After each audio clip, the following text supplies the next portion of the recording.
Es domāju, ka Ventspilī pēc 4 gadiem varētu būt uzcelts liels rehabilitācijas un atpūtas centrs, kurā brauktu turisti un arī vietējie Latvijas iedzīvotāji atpūsties un uzlabot savu veselību. Jo mums taču ir visskaistākā, neskartākā pludmale, vistīrākā un skaistākā jūra, ļoti spirkts jūras gaiss, kuras varbūt tieši ir nepieciešams elpceļu ārstēšanai.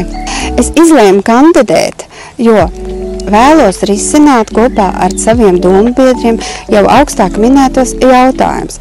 Gan izglītības jomā, gan turismu jomā, gan jauniešu atpūtas un nodarbinātības jomā. Un, protams, Ventspils ir pilsēta, ar ko mēs varam lepoties visas Latvijas un pat Eiropas līmenī, jo mēs esam tiešām visskaistākā, sakoptākā, tīrākā pilsēta.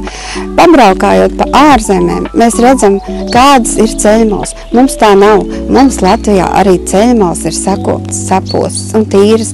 Turists un arī vietējais iedzīvotājs var izkāpt ceļmalā katrā vietā un skatīties uz skaisto dabu, uz skaisto pavasari, kas mūs ir izplaukuši dažādi ziedi. Arī pļavās mums nav aizlaistas, aizaugušas pļavas. Mums ir skaisti ziedi pļavās, mums ir apkārt koki, meži. To viss varbūt turists no citām valstīm vēlas apskatīt. Un zinot pēc savas pieredzes, zinu, ka tieši turists no ārzemēm saista mūsu neskartā, bet tomēr sakoptā daba.